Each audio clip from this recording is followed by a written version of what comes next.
আসসালামু আলাইকুম। তো এই ভিডিওতে আমরা দেখব একটা হেক্সাডেসিমাল সংখ্যাকে কিভাবে ডেসিমাল সংখ্যায় কনভার্ট করা যায়। তো আমরা একটা হেক্সাডেসিমাল নাম্বার নিছি ABCD। এবার অনেকের মনে এই প্রশ্ন আসতে পারে যে এর আগে তো কোনো নাম্বারকে আমরা কনভার্ট করছি, এখন তো অ্যালফাবেট চলে আসছে, তো একে আবার আবার কিভাবে কনভার্ট করব। তো তার জন্য আমরা একটু বেস সম্পর্কে আবার একটু আইডিয়া নিব। চলেন একটু বেস সম্পর্কে আমরা আইডিয়া নিই। দেখেন, বেজের কথা যদি বলি বাইনারির বেজ 2, 0 আর 1।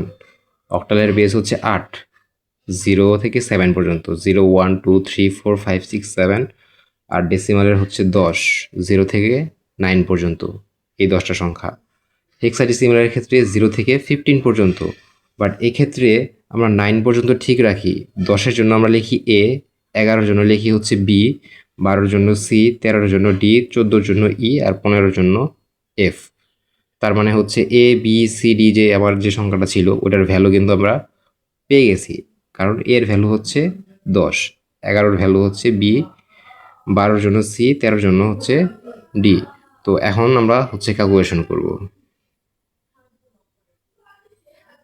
তো প্রথমে এর অবস্থান যদি আমি বলি, এখান থেকে হিসাব করতে হয়। এর অবস্থান ডি এর অবস্থান আপনার 0, সি এর অবস্থান 1, ঠিক আছে, বি এর অবস্থান 2 আর এ এর অবস্থান 3। আমরা অবস্থান পেয়ে গেছি। আর এ মানে কি? এ মানে 10। আমরা কিন্তু বেজে দেখে আসছি, এ মানে 10, বি মানে 11, সি মানে 12 আর ডি মানে 13।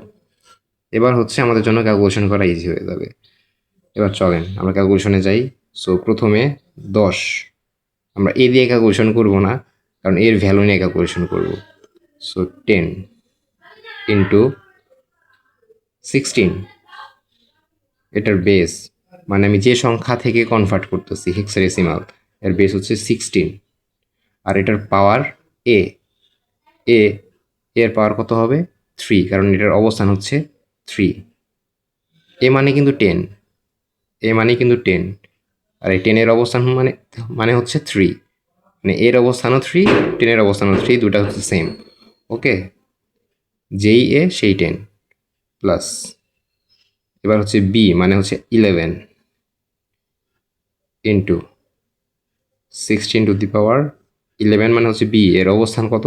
2, এটা হবে এর পাওয়ার, প্লাস এবার 12 ইন্টু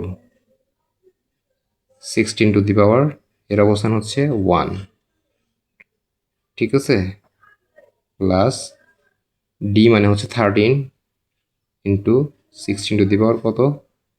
এর অবস্থান 0। এটা যদি ক্যালকুলেশন করি আমি কত পাবো? আমি হিসাবের সুবিধার্থে ক্যালকুলেশন করে রাখছি। সো আপনারা এটা এটা এটা এটা আলাদাভাবে ক্যালকুলেশন করে নেবেন।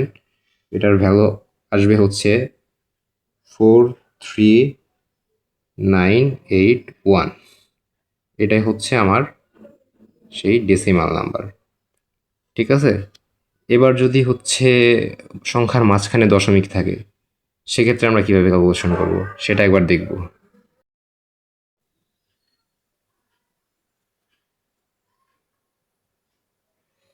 তো প্রথমে অবস্থান ক্লিয়ার করে নিই, ঠিক আছে।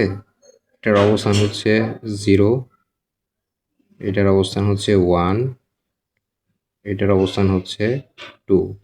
তার মানে দশমিকের পরে যেটা আছে সেটার অবস্থান হবে -1, আর এটা হবে -2। তাহলে চলেন এবার আমরা ক্যালকুলেশনটা করি। ক্যালকুলেশন তাহলে B into 16 to the power, এটার পাওয়ার কত? 2, ঠিক আছে। বি এর অবস্থান 2, plus 5 into 16 to the power কত? 1, plus D into 16 to the power, এটার পাওয়ার 0, ঠিক আছে, plus 4 into 16 to the power, এটার অবস্থান হচ্ছে -1, plus 8 into 16 to the power হচ্ছে কত, -2। এবার আসেন বি এর ভ্যালু কত, আমরা বি মানে কি জানি, এ মানে হচ্ছে 10, বি মানে হচ্ছে 11, আর এটা তো 5 5 আছেই।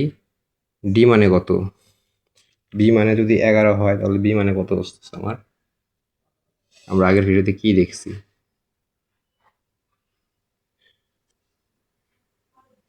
ডি মানে হচ্ছে 14, হ্যাঁ, ডি মানে হচ্ছে 14, তাহলে ভ্যালুটা বসাই, এ মানে হচ্ছে 11, তাই না, 11 into 16 to the power 2 plus 5 into 16 to the power 1 plus D এর ভ্যালু, ডি মানে হচ্ছে 14, 14 into 16 to the power 0 plus 4 into 16 to the power -1 plus 8 into 16 to the power -2।